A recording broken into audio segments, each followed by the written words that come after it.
realized the sound was under my blanket, it clicked that my son literally just fell out. Hi, so update.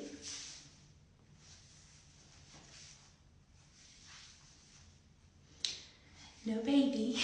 It's November 4th, 2024. Kyle is currently out getting us McDonald's.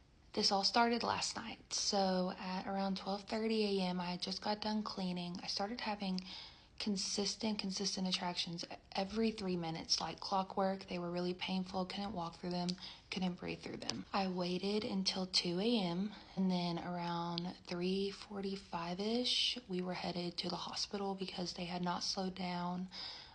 They were increasing in how painful and how strong they were. All of this, I was 37 weeks and 3 days. I would be 37 weeks and 4, but I'm not pregnant anymore. Get to the hospital, go to triage. They hook me up to the NST, and sure enough, every 3 minutes, like clockwork. They checked me. I was 3 centimeters and 60% effaced. They left me hooked up to the monitor for about maybe an hour, and they decided to keep me because my contractions were consistent. They were around 5 a.m.-ish. They kept me. After a few hours, they came in and checked me, and I was at a 4. And me and Kyle walked around the hospital. I bounced on a ball. It was around like 10 to 11 a.m. The doctor came in and goes, "Do you want the epidural?" So I got the epidural at 4 centimeters. I just chilled out for a few hours. They checked me again, and I was still at a 4. I decided to ask for the peanut ball because I know that can help baby engage or get engaged in all that good stuff. Oh yeah, they took my jewelry. I keep reaching for it. They checked me around 5 p.m. and I was at a 6. They did not want to give me any interventions to like speed up stuff because I was only 37 weeks. If I had baby, I had baby, but they were not going to like force baby to come unless there were complications, and there weren't. He wasn't in distress. But since they checked me again and I was at a 6, they broke my water. At 6 to 7 p.m. is when they broke my water. He was born at 8:23 p.m. After they popped my water, I got checked and I was at a 6.5, but they did not check me again. They were coming in to do the check. I was on my side. They were flip-flopping me. I had the peanut ball between my legs. Well, I had the monitors on my stomach, and the heartbeat kept like going in and out. We couldn't find exactly where his heartbeat was with the monitor.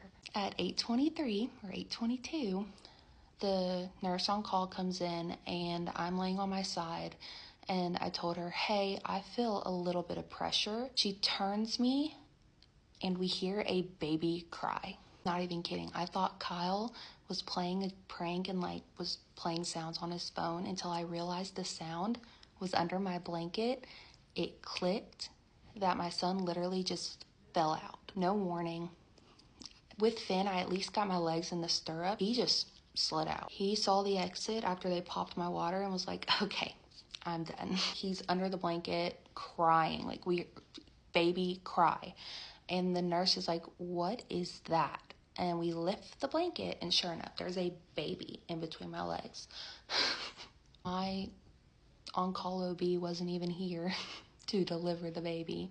Like on the phone with her, like, "Hey, baby's out." And she's like, "What do you mean baby's out?" Explained the whole situation, and yeah, baby was very ready to be here. But he is here. He's 24 hours old at this point. He was 7 pounds even, 20 1/4 inches long, born 37 and 3. I went from 6 to 10 centimeters in like an hour tops with no warning because they were doing checks every hour. I didn't tear. They gave me 2 IVs prematurely before delivery because I do have a history of hemorrhage, and I can't have Pitocin, which is the main thing they give you if you hemorrhage because it contracts your uterus. So they loaded me up with 2 IVs. I didn't even hemorrhage. I didn't tear at all. I didn't hemorrhage. He and my body, they were ready for him to get out. And now I officially have a baby born 2 days after Christmas, and now a baby born 3 days after Halloween, 18 days before his due date. Belly is empty, and it's so weird. I feel great. I'm barely bleeding at this point. It's only been 24 hours. But yeah, that is my wild, hectic birth story of this baby. He came into the world a surprise, and then he came into the world a surprise.